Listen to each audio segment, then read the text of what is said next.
So this is something that I've really struggled with here on the Ben Garcia Show with a bunch of different aspects when it comes to the New York Jets. I have talked myself into being a Jets believer this offseason like multiple times. There's been numerous times where I'm like, it does make sense. They do have some playmakers. Breece Hall, Garrett Wilson, Aaron Rodgers. The offensive line is, I'm not sure it's even a middle-of-the-pack offensive line, but it's much more improved than it was last year. And it is probably the most improved offensive line in the NFL, just on the whiteboard, just if you put a list in front of me, just if you look at the names on the back of the roster. It's a lot better than it was last year.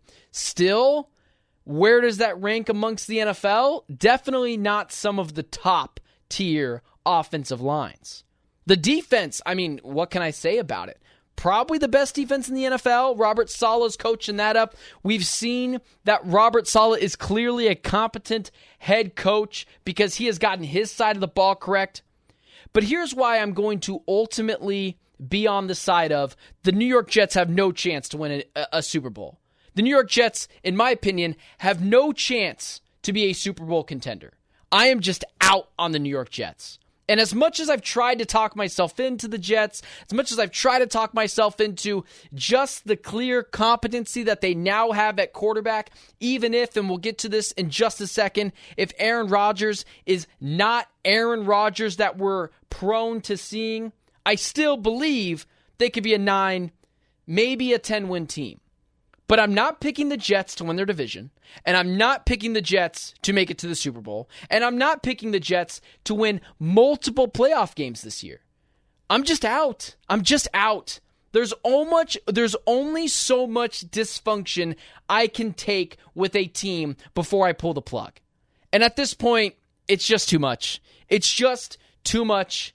The straw that broke the camel's back is this Hassan Reddick nonsense. It's not me saying that they shouldn't have traded for Hassan Reddick. Clearly, they saw a need at pass rusher, brought in Bryce Huff, brought in Hassan Reddick, wanted to make that pass rush as best as they could to continue to hold teams to fewer points.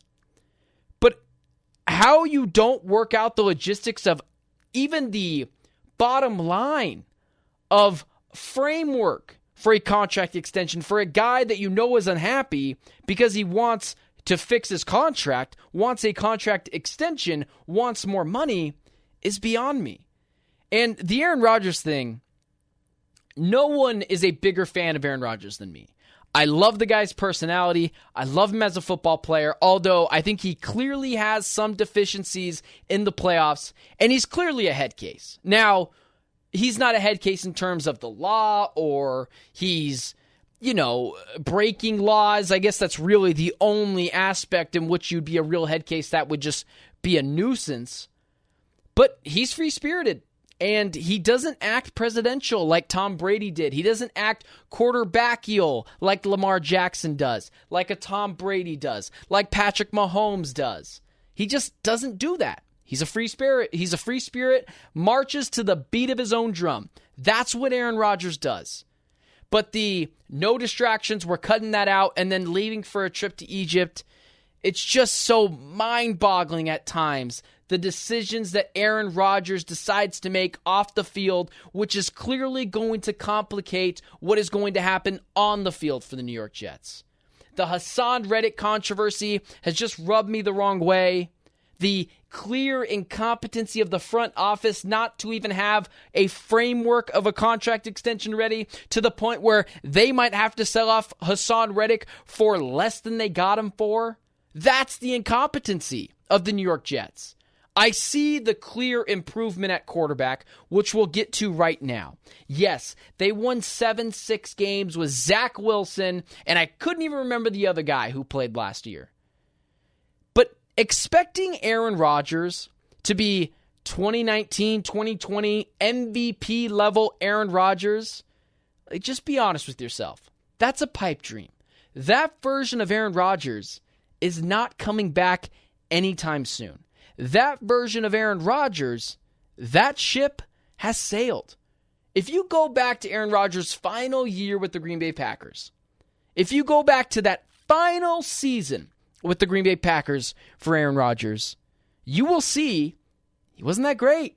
Kind of a middle-of-the-pack quarterback. And you'll say, well, his wide receivers are young. Well, Aaron was the one who didn't show up to training camp to participate with those wide receivers and get some real chemistry. At one point, he just phased out Christian Watson for half the season for not catching a touchdown pass in Week 1 against the Vikings. That's the Aaron Rodgers issue. Expecting him to be 3/4 of MVP-level Aaron Rodgers when we've seen his most recent full season on the Green Bay Packers, which wasn't very ideal, it just goes to show you, you're probably not going to get prime Aaron Rodgers. You're probably not going to get 3/4 of prime Aaron Rodgers. Now, 50% of prime Aaron Rodgers, does that still get you in the playoffs? Possibly, because Zach Wilson was such a monstrosity to that Jets offense. But expecting all the best things to happen with all these distractions in the locker room, with the constant questions of where's Aaron? Is he in Egypt? Is he going to show up to training camp or off-field things that you have to do? OTAs, minicamp, all those things. Or you look at the Hassan Reddick issue. You're not 1,000% sure if their offensive line is really going to be at least a middle-of-the-pack offensive line. It could still be awful. So with all the controversy, with not just Aaron Rodgers, but the Hassan Reddick stuff, the incompetencies of the front office, the uncertainty of the offensive line, I just can't buy this New York Jets team. I just can't buy stock in this team being a legitimate Super Bowl contender. They're not going to win the division. That's going to go to the Buffalo Bills just because I trust Josh Allen and the competency of the Buffalo Bills organization than I do over the New York Jets organization. But it's not even that I don't believe in them to win the division. I don't know if they're going to get second place. Sure, Tua Tagovailoa in his own right has many issues. I'm not sure the guy can play in any temperature under 60 degrees. But the talent around that Miami Dolphins team and the clear additions that they've made on the defensive end and adding a elite level defensive coordinator, what do you want me to say? I would just take the Miami Dolphins over the New York Jets. And at some point with the New York Jets, you just have to continue to pick against them until they finally show they are clearly ready for some clear competency and continue to churn that out. But if they don't do that, like I've known they haven't been able to in years prior, and I don't expect Aaron Rodgers to be MVP level Aaron Rodgers, I don't expect the competency of the front office to figure it out, I don't expect the Hassan Reddick thing to be resolved anytime soon where there's no bad blood, and I don't expect the offensive line to be amazing. The only clear answer and sure thing on that team is the defense. And that's the only thing they can hang their hat on. And what do we know about the NFL in 2024? Defense can only get you so far, but it no longer wins you championships. It's just now an offensive-driven league, and the New York Jets just aren't there.